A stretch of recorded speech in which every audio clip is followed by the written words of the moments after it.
I am 34 years old, and I feel the need to share what is happening, because I am literally losing my mind, and I need an outside perspective. This tangled story began a very long time ago. Perhaps it is worth starting with some background. I grew up in an ordinary suburban house not far from Boston. My parents were not bad people, at least in the very beginning. Both had stable jobs. We regularly went on family vacations, had summer picnics. In short, we lived the life of a typical cell of society. For 8 years, I remained an only child, and everything was going fine. And then my brother Mason was born. I understand how this sounds. Believe me, I have spent enough time in a psychotherapist's chair to realize this is not about simple jealousy of an older child. On the day Mason was brought home from the maternity hospital, it was as if someone flipped a switch and I turned into an invisible person in my own home. This is not teenage drama. I am speaking quite seriously. My father and mother literally forgot about my existence half the time. For example, when I was in the 6th grade, I spent 3 months working on a detailed model of the solar system for a science fair. I built everything from scratch, even programmed an Arduino controller to make the planets rotate. The judges were so impressed that they gave me a special award for mathematical calculations. My parents did not come because Mason had a baseball practice. Not even a game, just a regular practice. The walls of the living room were hung with my brother's participation ribbons for simply taking part in activities, while my trophy from the fair sat unpacked on the fireplace mantel for a week before being sent to the basement. Mom still keeps a framed macaroni craft that Mason made in kindergarten on the kitchen wall, but she cannot remember where my high school diploma is. My father behaved even worse. Once, I had a major robotics competition. My team had worked for months, and I was the captain. Dad promised to come. On the morning of the tournament, my younger brother suddenly wanted to play ball. It was not an official match. He just felt like throwing it around in the backyard. Guess who did not show up to my competition? The story with the cars finally showed their true colors. When Mason turned 16, they bought him a brand new Honda Civic. The reason they gave was a desire to boost his self-confidence. Meanwhile, when I celebrated my 16th birthday, I had to work 3 part-time jobs to save up for college, because I was being taught responsibility. In the mornings, I worked in the library. After school, I tutored math. And on weekends, I worked in a computer repair shop. Mason crashed that Honda 3 months after buying it. They immediately bought him another one. My brother grew up to be an absolute nightmare. Other parents whisper about children like him. He threw massive tantrums if anything did not go his way. Even as a teenager, he would break things, yell at our parents, skip school, and they would only make excuses for him. He's sensitive, he's expressing himself, it's just a phase. At the same time, perfection was demanded of me. Any grade below an A+ would prompt comments from my mother about how I was probably spreading myself too thin. If I showed even a hint of anger or frustration, I was accused of having a difficult personality and of upsetting Mason. Amazingly, for many years I genuinely believed that something was wrong with me. I thought that if I became the perfect son, I would finally be noticed too. I put enormous effort into trying to get their attention, but in vain. Realization only came in university, when I saw how relationships worked in other families. My roommates' parents would call just to see how things were going. The families of my friends celebrated the achievements of every child. But the best thing about college was the distance.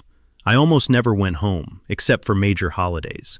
And even then, I would look for an excuse to leave early. My father tried to play the guilt card, saying that Mason missed his older brother. However, I noticed that my younger brother never called or wrote unless he needed money for another brilliant business idea. By my 3rd year, I had achieved great academic success, publishing 3 scientific papers. The department head recommended me for an exchange program in South Korea. 6 months at Seoul National University, working on a cutting-edge project in artificial intelligence. My parents did not even realize I was leaving the country until I had already flown away. They were too busy with my brother's latest problems. He had been expelled from his 3rd college for skipping classes.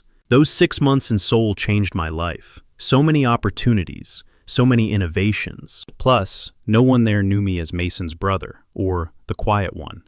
I was just myself. After the program ended, a startup offered me a permanent job after graduation. The salary was incredible. They took care of the visa and all expenses.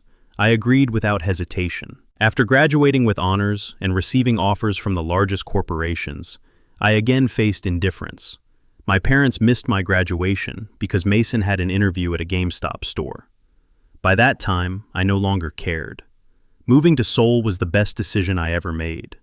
Within 3 years, I was promoted to project manager and finally started living by my own rules. My parents barely noticed. On the rare occasions when they called, the conversation was always about my brother's crises. He got fired again. He borrowed money from the wrong people. He supposedly got some girl pregnant. Later it turned out that was a lie, and the girl had to get a restraining order because he would not leave her alone. Then I met Rachel. I still remember that moment. I was in a small coffee shop in the Hongdae district, trying to explain in broken Korean why my card wasn't working. She stepped in, translated, and saved me from embarrassment. It turned out she taught English at an international school nearby. Rachel was different from anyone I had ever known. She actually listened when I spoke, asked questions about my work, and understood the answers. When I told her about a new piece of code, she shared my excitement instead of tuning out. She had her own life and goals. She wasn't looking for someone to solve her problems. She wanted a partner. We dated for 2 years before I proposed. The wedding was modest, but perfect. Only friends and her relatives.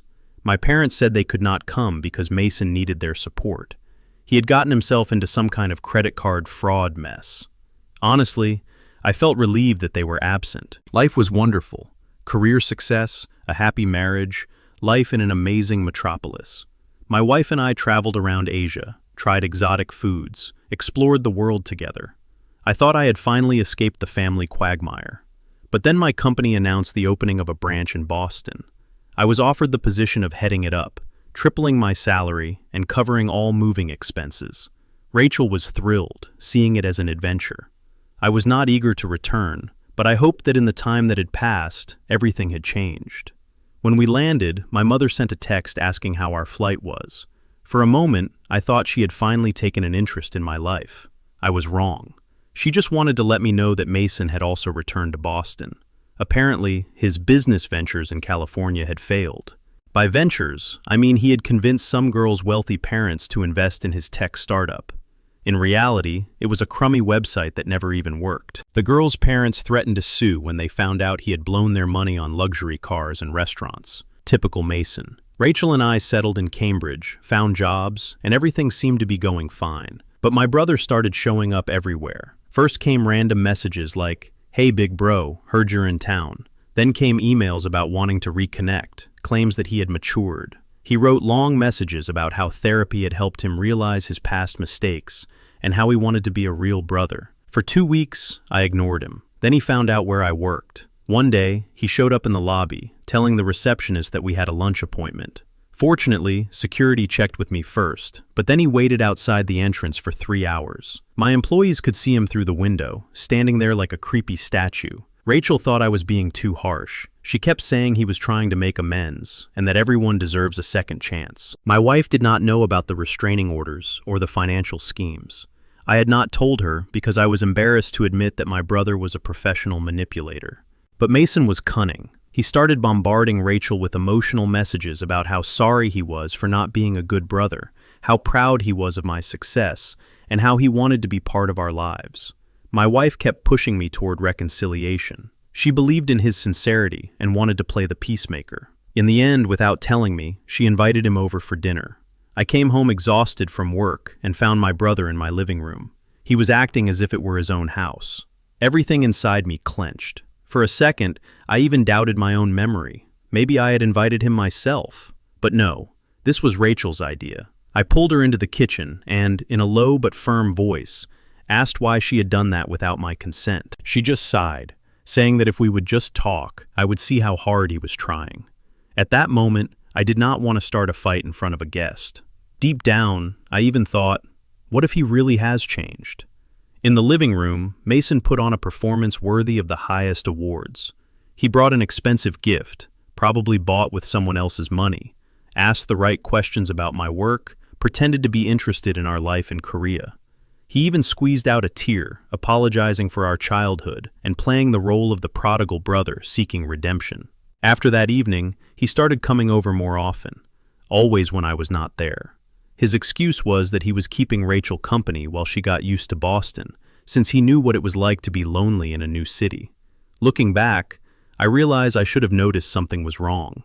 All the signs were there, but I was too absorbed in my new position, setting up the office and hiring staff. A couple of months later, I had to fly back to Seoul for a week. I needed to train my successor and hand over sensitive projects. My wife insisted she would be fine on her own. She said Mason would help her finish unpacking, since he knew the city better. I did not want to seem like a tyrant. Rachel was an adult woman capable of making her own decisions, and my brother had been behaving reasonably enough. Still, I had a bad feeling. I asked the neighbors to keep an eye on the house, installed security cameras, and made sure my wife had all the emergency numbers. The week in Seoul was grueling. 14-hour workdays, endless meetings, almost no sleep. My wife's messages became short and infrequent. She blamed it on the time difference and being busy preparing her classroom for the new school year. Mason also sent updates, photos from local restaurants, showing my sister-in-law the best places in the city, pictures from museums, parks, shopping malls. But they were not alone. My parents were always present in the shots, smiling as if it were a perfect family outing. Every message came with a sentimental text about how grateful he was for a second chance, and how he had finally realized the value of family.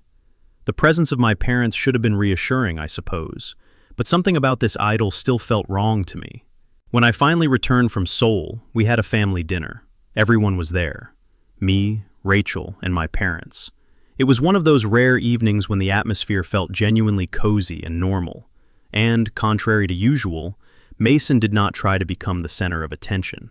At one point, Rachel put down her fork, took a deep breath, and said, "I'm pregnant." My heart nearly jumped out of my chest with joy. We had been talking about having children for a while, and now it was becoming real. My parents gasped with delight. Mom immediately started enthusiastically discussing names for a future grandson or granddaughter, and Dad happily patted me on the back. However, Mason did not look surprised. He just sat there, smiling his strange, barely perceptible smile, and then said that our family was expanding in the best possible way. Those words made something inside me turn over. At that moment, I could not understand why, but looking back now, I realized that was when everything started to fall apart. After the pregnancy announcement, Mason's behavior became truly bizarre. At first, I chalked it up to excessive happiness for us, but soon he started showing up uninvited more and more often. He came practically every other day, acting as if he had some unspoken right to be constantly present in our lives. "Need to check on my favorite sister-in-law," he would announce with a smirk, as if he were the rightful master of the place. Then came the strange comments, little things that felt out of place to me. "Our baby is already looking very strong," he would say casually. He talked about what an incredible connection he felt to the whole situation. His tone carried not just the enthusiasm of a relative, but a kind of possessiveness, as if he saw himself as something more than just a future uncle. I tried to tell myself he was just acting like his usual self, but the odd details kept piling up.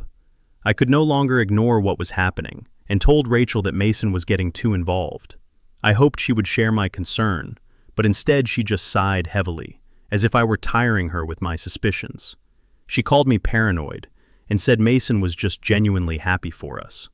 When I asked whether he was happy for us, or specifically for her, she just rolled her eyes and hurried off to the kitchen. My wife accused me of always thinking the worst of people, and claimed that my brother was trying to become a better person, while I was just looking for reasons to push him away. That should have been a serious warning for me, but I decided to let it go, thinking that perhaps I really was overcomplicating everything. One night, I came home late from work and noticed the front door was unlocked. I was absolutely sure I had locked it in the morning, but I thought Rachel might have forgotten when she took out the trash. Still, it bothered me. I decided to check the security camera footage. That is when I saw an error message about the storage settings. The system was no longer recording what was happening, and all the footage from the last week had disappeared. That made me go cold. I knew for a fact that the equipment was set up correctly, but most importantly, I had automatic cloud backups that I had never told anyone about, not even my own wife. I started noticing other troubling signs. Rachel began placing her phone face down. She would suddenly end phone calls when I walked into the room. Mason seemed to know exactly what food was in our refrigerator, even though he never asked. One night, I could not sleep, running all these strange things through my head.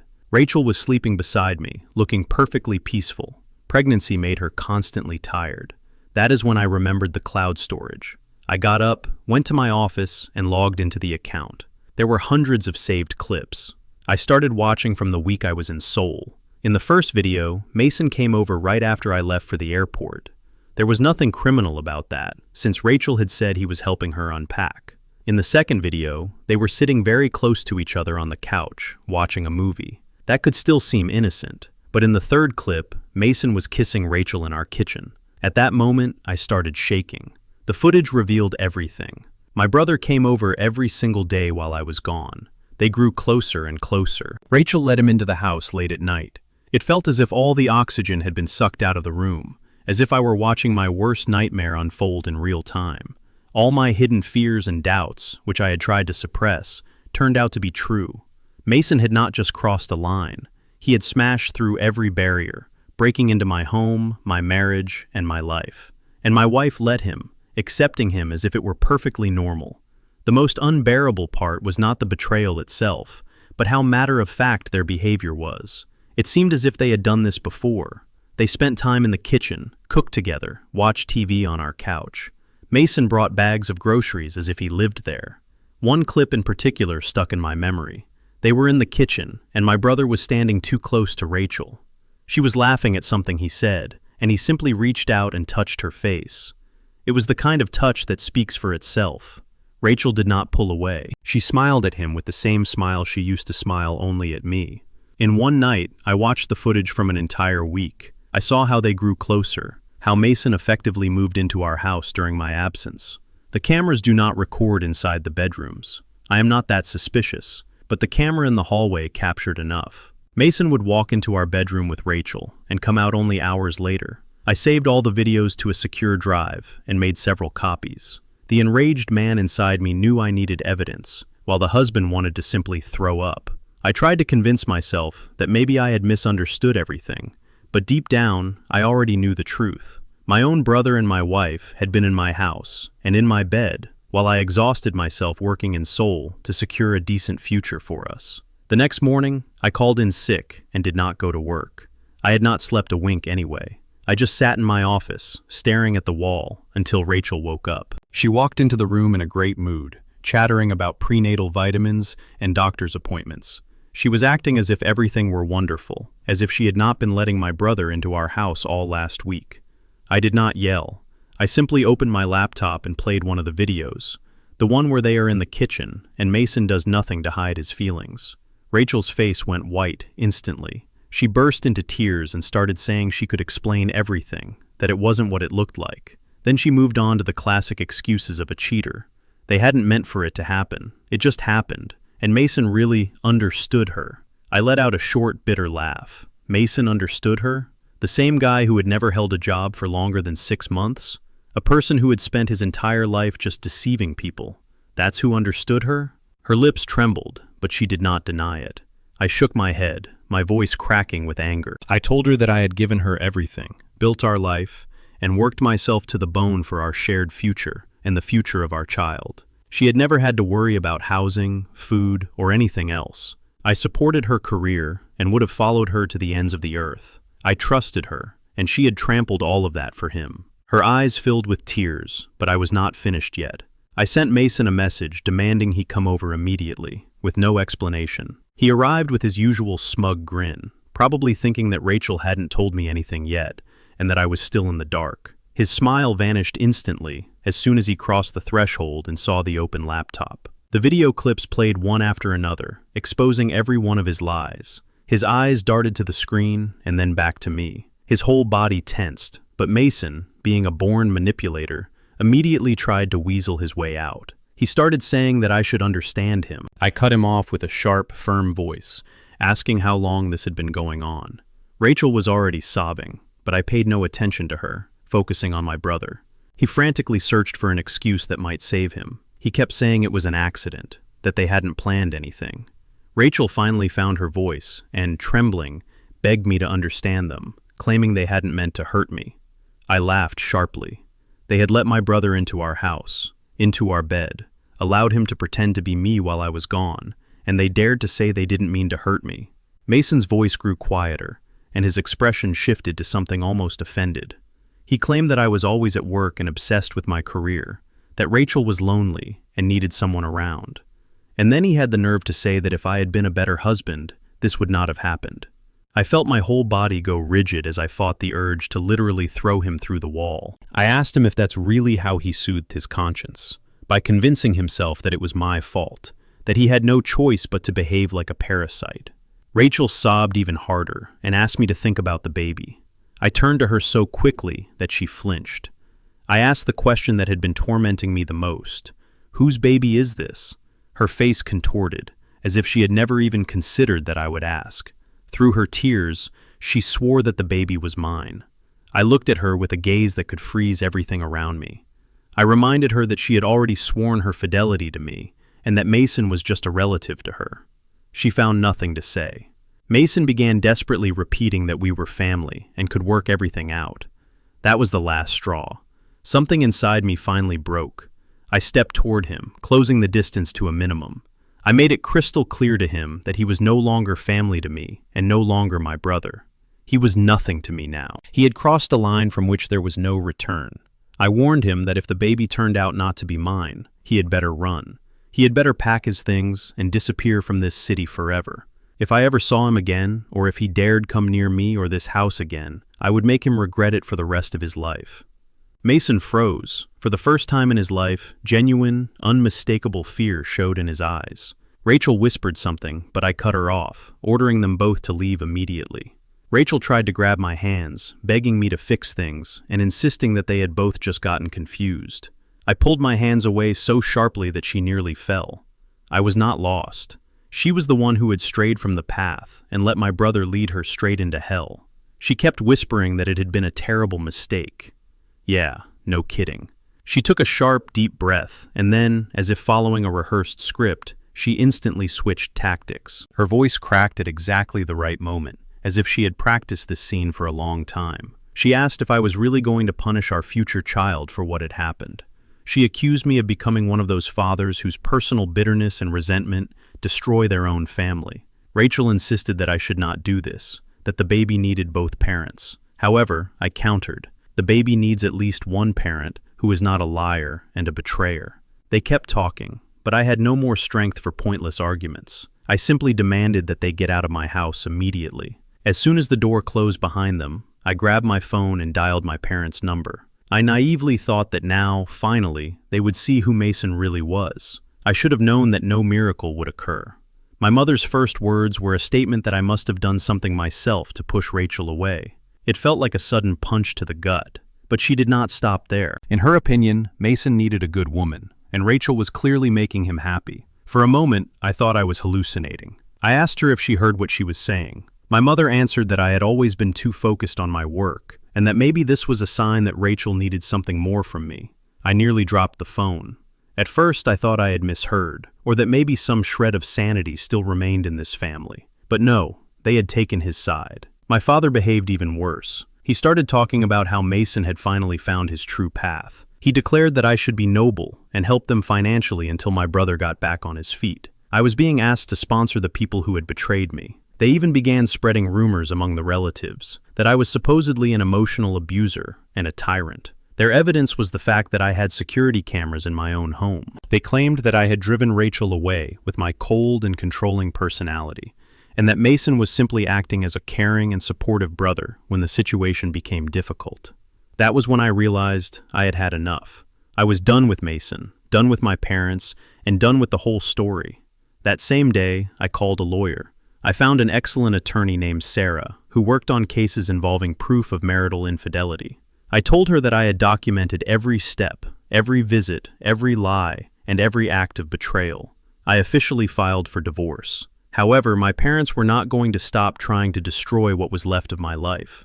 1 week after the divorce filing, they served me with a lawsuit, demanding child support and financial support for both Mason and Rachel.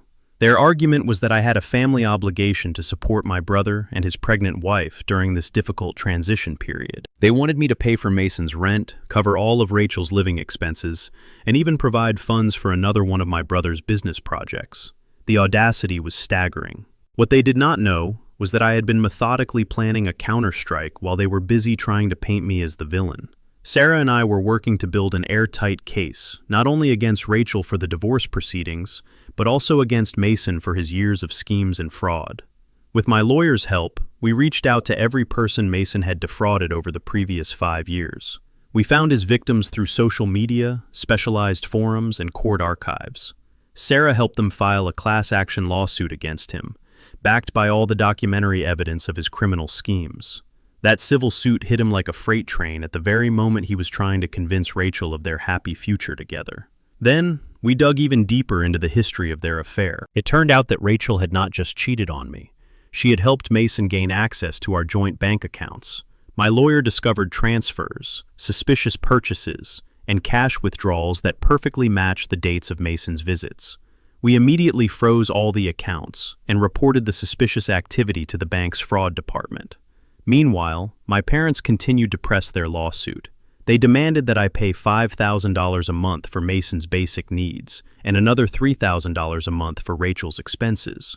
They had the nerve to ask for $50,000 for Mason's new startup, and all of this was happening before we even knew if the baby was mine. The court hearing for their financial claims took place exactly when I needed it to. While my parents sat in the courtroom with smug expressions, convinced of their righteousness, Sarah began our counterattack. She presented the court with evidence of Mason's ongoing fraudulent schemes and showed how my parents had for years enabled and concealed his crimes. Bank statements were made public, confirming that they had helped him hide money from previous victims. The judge ordered an official investigation into their possible role in Mason's schemes. Their expressions changed from arrogant to frightened in a matter of seconds, as they realized they had walked right into our trap. Rachel was not spared the consequences either. The evidence of her complicity in Mason's financial crimes completely destroyed her reputation. The school board initiated an ethics investigation when it came to light that she had used her position as a teacher to help Mason find victims for his investment scams among wealthy parents of students. Her teaching career collapsed overnight. Mason's house of cards fell with a resounding crash. During the investigation, more and more victims came forward. His current scams were exposed, and his reputation was completely destroyed. No one would trust him with a single dollar now, let alone invest in his projects. He tried to flee to Florida, but his accounts were frozen, his credit history was ruined, and he had nowhere to go. Every time my parents or Rachel's lawyer tried to portray me as a tyrant because of the security cameras, it only made their own situation worse. The evidence confirmed that I had installed the system for home security while I was traveling, not for spying. Their attempts to twist the facts backfired on them, making them look like desperate and dishonest people. But I was not going to stop. I needed to know for sure whose baby it was. By the time of the paternity hearing, Mason was already under the scrutiny of multiple investigations. Rachel was unemployed and facing criminal charges for her role in the financial crimes. My parents were drowning in legal fees from their failed lawsuit. Their perfect little world crumbled to dust, and I did not even have to get my hands dirty. I simply let the law do its job. Waiting for the paternity test results, I caught myself thinking that I no longer cared how much they suffered. I was focused on the future, mine, and possibly my child's. If the baby turned out to be mine, I was ready to fight for full custody. Thanks to my careful documentation of everything, I had excellent chances of winning.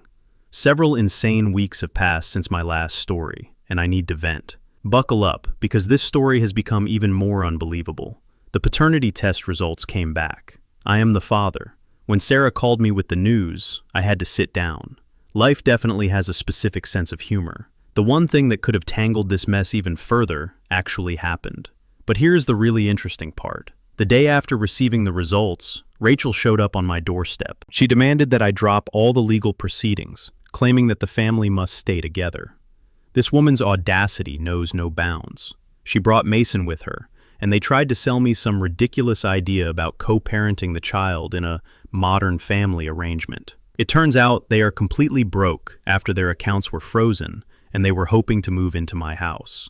Yes, you read that correctly. And the funniest part, they were recording our entire conversation, thinking they could somehow use it against me. However, they forgot one small detail. My security system records not only video, but also audio. Now I have a crystal clear recording of them trying to blackmail me and confessing to several other schemes. Sarah said, "It is an absolutely priceless gift for our case." As for Mason's schemes, karma caught up with him very quickly. In Florida, he tried to defraud a group of investors, but one of them turned out to be an undercover FBI agent. My parents had to sell their vacation home to post his bail. They still insist he is just a misunderstood genius, and they keep pressing me to help him get back on his feet. Rachel's life continues to crumble as well. Remember that school board investigation? They found direct evidence that she used her position as a teacher to gather parents' financial information for Mason's scams. Now she is facing a review by the Department of Education, and several parents are already filing civil suits against her. And the final touch. My parents tried to organize a family intervention right at their church. They told everyone around them that I was mentally unstable and needed help. They invited Rachel's entire family and the church elders. What they did not account for was the fact that Sarah had already spoken to the church leadership regarding Mason's victims among the elderly parishioners, many of whom were members of that very congregation. Their entire plan backfired, and now they are effectively outcasts in their own community. For those who are asking, no, I have not forgiven them, and I do not plan to. Some bridges are not meant to be rebuilt. The child deserves better than their toxic influence. I will share news when the baby is born, but right now I need to focus on the future. The last few months have taught me that family is not a matter of blood. Family is who stays on your side when everything around you falls apart.